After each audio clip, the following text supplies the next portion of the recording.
अगस्त की शुरुआत में ही इजराइल में एक ऐसा तूफान आया है जिसने प्रधानमंत्री बेन्यामिन नेतन्याहू के सभी ख्वाब अचानक चकनाचूर कर दिए हैं। सवाल उठ रहे हैं कि क्या नेतन्याहू की कुर्सी जाने वाली है? क्या नेतन्याहू का तख्ता पलट करने की कोशिश हो रही है? क्या इजराइल की सेना ने हमास से भी बड़ी साजिश रच दी है?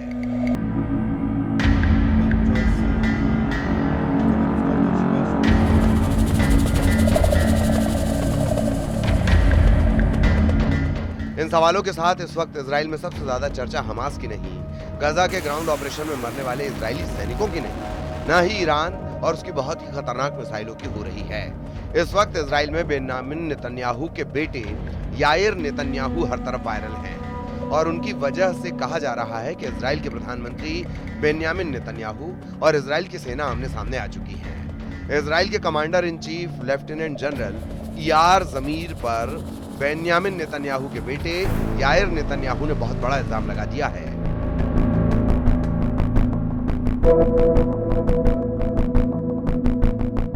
अमेरिका में रहने वाले याइर नेतन्याहू के एक ट्वीट से उनके पिता बेन्यामिन नेतन्याहू का तनाव इजरायली संसद की 6ठी मंजिल पर पहुंच चुका है।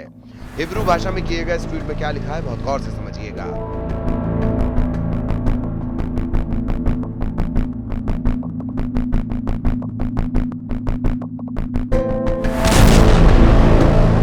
याइर नेतन्याहू ने एक इजरायली पत्रकार योसी यहोशुआ के ट्वीट पर जवाब दिया है।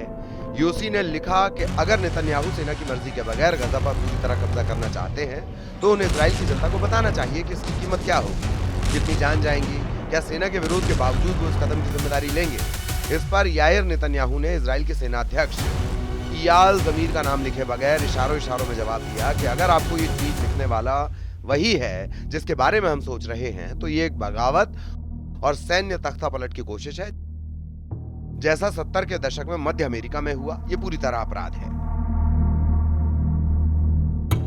इजराइल में नेतन्याहू और वहां के सेनाध्यक्ष लेफ्टिनेंट जनरल इयाल जमीर के बीच लगातार खींचतान अब सतह पर आ चुकी है। गजा में ग्राउंड ऑपरेशन और उसमें लगातार नाकामी के साथ नेतन्याहू का इरादा बड़ा होता जा रहा है। जून और जुलाई के महीने में इजराइल को ग्राउंड ऑपरेशन में बहुत बुरे झटके लगे हैं, खान यूनिस से लेकर बेत हनून तक।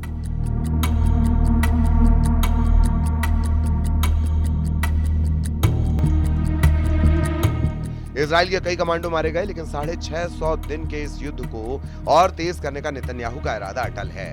उधर इजराइल के पीएम नेतन्याहू का कहना है कि गजा में दुश्मन को पूरी तरह से हराना, सभी बंधकों को रिहा कराना और सुनिश्चित करना कि आगे गजा इजराइल के लिए खतरा ना रहे, हम इसमें कोई लक्ष्य नहीं छोड़ेंगे।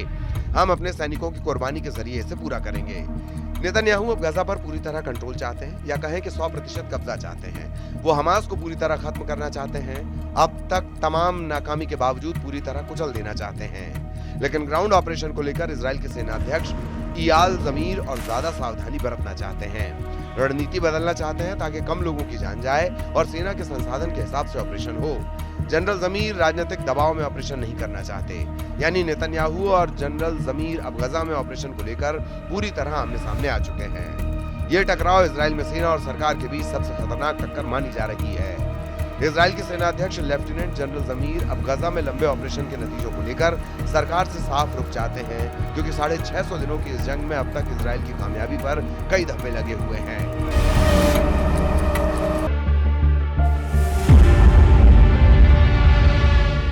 हमास की लीडरशिप को खत्म करने के बावजूद अब भी इजराइल की सेना पर लगातार हमले जारी हैं। चारों तरफ से घिरे गजा में हमास अब भी एक्टिव है। हमास की सुरंग भी जिंदा है और उन्हीं सुरंगों में अब इजरायली बंधकों के वीडियो वायरल किए जा रहे हैं। उसमें नेतन्याहू की नीति को सवालों के घेरे में खड़ा कर दिया है।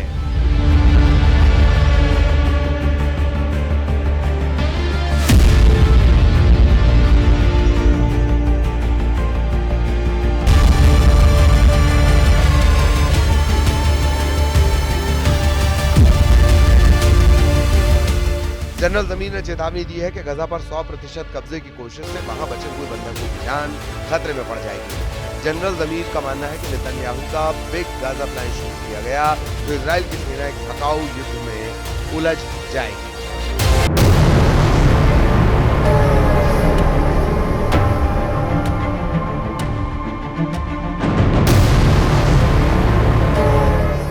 जमीर की वार्निंग साफ है कि मौजूदा हालात में इजराइल अपना मकसद हासिल नहीं कर पाएगा, क्योंकि इजराइल में सैनिकों की कमी है।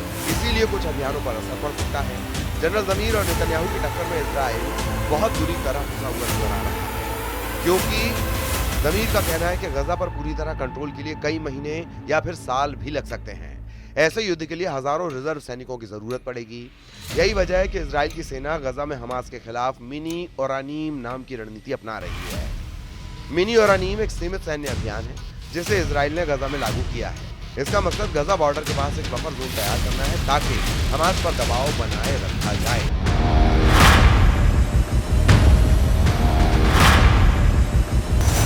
और बंधकों की रिहाई या किसी बेहतर समझौते की दिशा में आगे बढ़ा जा सके। अभी 75% गजा पर इजरायली सेना का कब्जा है, जबकि दक्षिण में कुछ हिस्से अब बचे हुए हैं जहां फिलिस्तीन के लोग सिमट कर रह गए हैं। लाखों लोग गजा के कोने में हैं और उनके सामने खाने पीने की दिक्कत बढ़ती जा रही है। उन तक अरब देशों से भेजी जा रही मदद भी नहीं पहुंच रही, लिहाजा आसमान से कुछ हद तक सप्लाई पैराशूट से गिराई गई है, जबकि जमीन के रास्ते अब भी खाना नहीं पहुंच रहा, क्योंकि इजरायली सेना का ब्लॉकेड बरकरार है। इन सब के बीच नेतन्याहू पूरे गजा पर कब्जा करना चाहते हैं। नेतन्याहू एक तरह से जनरल जमीर पर आरोप लगा चुके हैं कि गजा में ऑपरेशन को लेकर वो बेरुखी दिखा रहे हैं।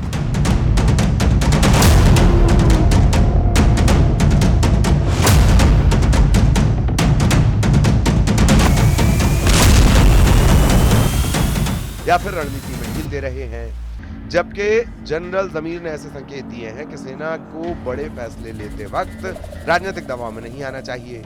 अब इसकी वजह से इजराइल में ये पिक्चर साफ हो रही है कि वहां सरकार और सेना गजा में ऑपरेशन को लेकर एक प्लेटफॉर्म पर नहीं है।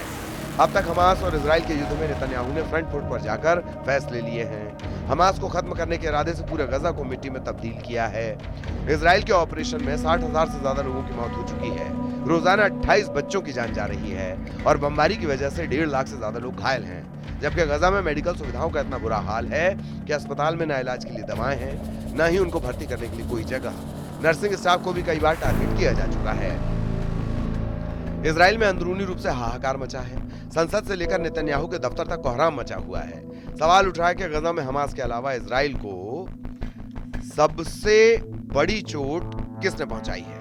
क्या ईरान की मिसाइलों ने इजराइल को नुकसान पहुंचाया? क्या हमास के खिलाफ चल रहे ग्राउंड ऑपरेशन ने इजराइल को झटके दिए? नेतन्याहू का सबसे बड़ा दुश्मन कौन साबित हुआ? गजा, वेस्ट बैंक, मस्जिद अल अक्सा?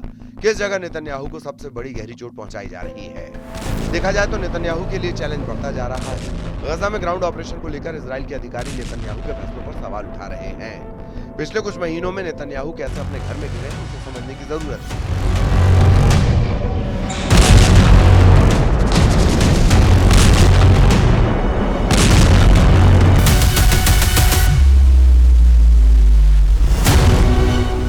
नेतन्याहू ने नवंबर 2024 में तत्कालीन रक्षा मंत्री योब गैलेंट को हटा दिया था। इसके बाद जनरल जमीर से पहले आईडीएफ चीफ रहे हर्जी हलेवी ने मार्च 2025 में इस्तीफा दिया था। नेतन्याहू आंतरिक खुफिया एजेंसी शिन बेत के प्रमुख रॉनन बार को हटाना चाहते थे, लेकिन कोर्ट ने इस पर रोक लगा दी।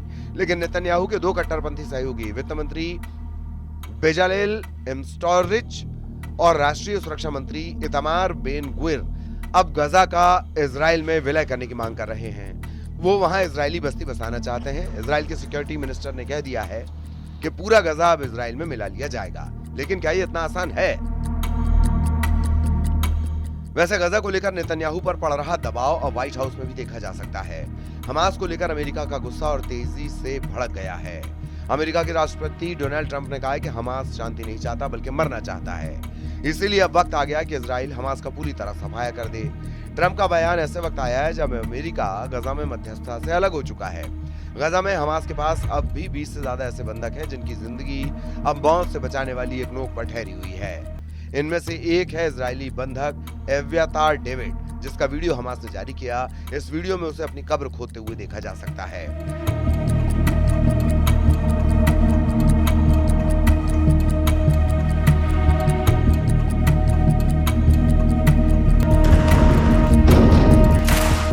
हमास के कब्जे में बाकी लोगों का हाल भी डेविड जैसा ही होगा और सबकी जान खतरे में होगी। यही डर पूरे इजराइल को सता रहा है।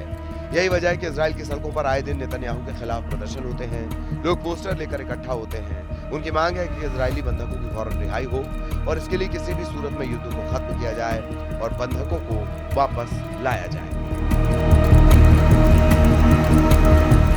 7 अक्टूबर को हमास के हमले के दौरान 251 इजरायली बंधक बनाए गए थे।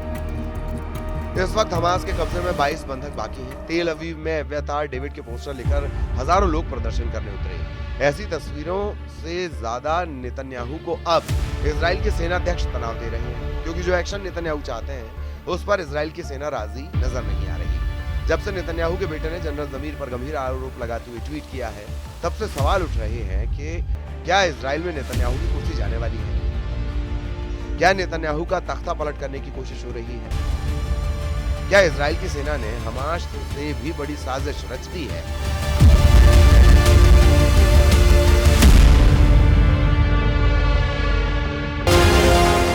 इसीलिए अगस्त का महीना न सिर्फ गजा और पश्चिम एशिया के लिए बल्कि पूरे इजराइल के लिए घातक माना जा रहा है। खासकर नेतन्याहू के राजनीतिक करियर के सामने अब इजराइल के जनरल जमीर बारूद से नजर आ रहे हैं।